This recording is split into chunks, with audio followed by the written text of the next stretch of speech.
Ուզում եմ խոսել այսօր տեղի ունեցած մի զազրելի միջադեպի մասին, երբ որ Երևանի վարչական շրջաններից մեկում, որտեղ ես եմ բնակվում, որտեղ մայրս է բնակվում, ակցիա են անում ընդդիմադիր,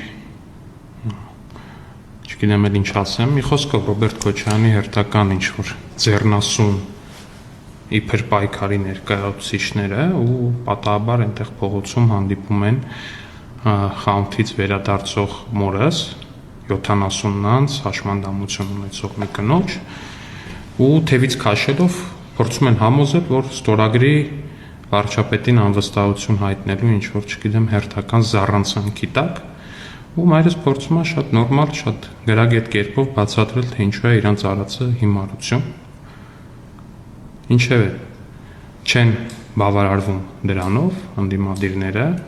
ինչ-որ պայից պարզում են, որ իմ մայրն է, ու սկսում են 6-7 հոգի երիտասարդ, ինչ-որ չգիտեմ ինչերով, շրջափակում են, սկսում են ինչ-որ տարօրինակ ձայներ հանել, ենթադրաբար իրենց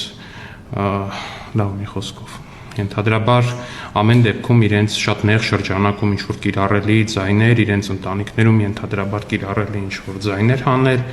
վիրավորել, ինձ վիրավորել, մորս մոտ, փորձել հունից հանել նրան, նկարահանել, ինչ-որ սկանդալ ստանալու համար։ Նողկալի այս միջադեպը իհարկե տեղի չէր ունենա, եթե այդ գործող անձանց երիտասարդների մայրերը նրանց տային այնպիսի տված լինեին, այնպիսի դաստիարակություն, որպեսզի օրինակ ինձ տվել է իմ մայրը, որտեվ եթե տված լինեին, ակնհայտորեն այդ մարդիկ կհասկանային, որ 70-անց ու ձեռնափայտով քայլող կնոջ հետ այդպես վարվելու ուղղակի լկտիությունը ինչքան ուզում է քաղաքական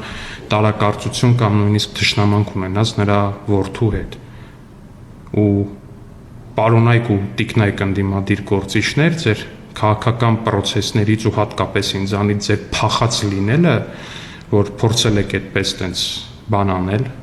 հետ բերել 70-անց իմ մորը շրջափակելով ու չգիտեմ ինչ-որ վայրենի ձեր ընտանիքներում շատ բան ձեներ հանելով, ես ես վստահեցնում եմ, դուք դրա քաղաքական պատասխանը ստանալու եք։ Եթե միջև ես որոշակի գծեր կային, որոնք որ չէին անցնում, գծեր կային, որոնք որ կարելի էր պահել, ամեն դեպքում մարդկային եւ մնացած բաներից ելնելով ես հիմա ասում եմ, որ ձեր նկատմամբ այդ գծերը այլևս չունեմ։ Ոչ մեկիդ նկատմամբ այդ գծերը ես չունեմ։ Սա ձեր ֆինանսավորած քաղաքական ակցիան է, սա ձեր ոչ մի տարիք, սրբություն, ընդհանրապես ոչ մի բան չհարգող ակցիան է, սա ձեր մի խոսքով դուք ինձ ես վստահ եմ, որ հասկացաք, ուզում եմ միայն ասել, որ այդքան ողորմելի լինել ուղղակի որպես այդպեսին չի կարելի, միանշանակորեն չի կարելի։ Իսկ եթե ձեզ թվում է, թե դա ձեզ ինչ-որ քաղաքական բան է բերելու, վստահեցնում եմ, որ չի բերելու։ Մեն բերելու այն, որ բոլորն են իմանալու, թե ինչ աստիճանի ողորմելի եք դուք, որ ինձնից քաղաքականապես փախած մնալով գնում ու իմ 70-անց հաշմանդամություն ունեցող մորն եք փորձում շրջափակել ու ինչ-որ բաներ ասել, տենց ձեր արևին ինքնահաստատվել։ Բոլորդ դրա քաղաքական պատասխանը ստանալու եք ու ստանալու եք այնպես, որ հետո շատ եք փոշմանելու ձեր այս արածի համար, ձեր այս լկտիության համար։ Աստված բոլորիդ մայրերին առողջություն տա։